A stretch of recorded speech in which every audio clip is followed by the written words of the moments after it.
para kang balon.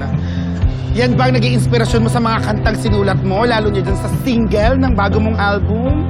Well, all I can say, the song I wrote and just sang is para sa babaeng minulot ang mata ko sa maraming bagay. Oh! Ano ba yan?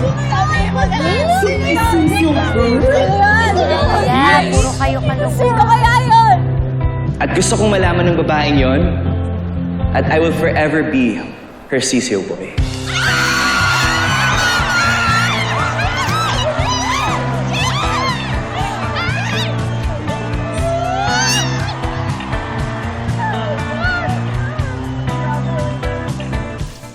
Oh, girls, mauna na ako dun ha. Antayin ko na lang kayo sa baba. Okay, ate.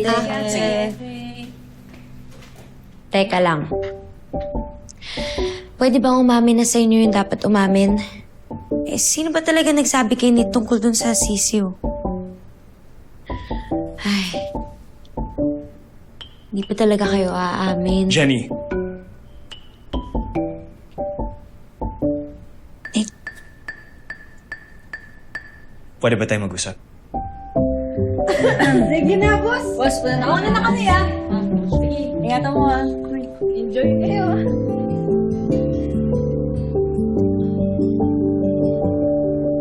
Megan, wait lang. Wait. Meg. Ano ba kasi yung problem? At bakit bigla kang nagyaya?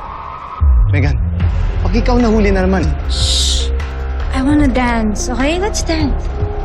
Kuya, excuse me po. Meg, please, please, please. Meg, seryoso. I'm worried.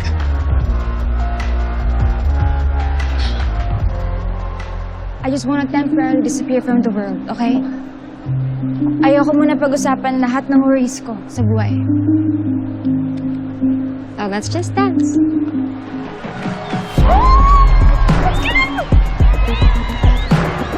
come on! Dali na! Sayo ka na! So annoying! na!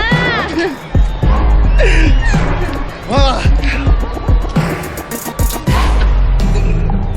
Hindi na tayo.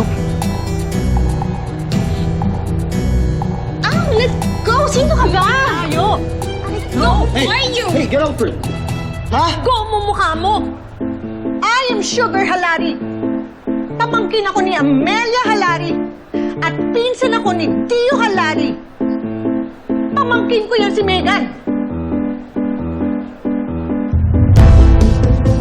Ay, kang dito. So sorry. Bitawan. Tita Sugar? The one and only.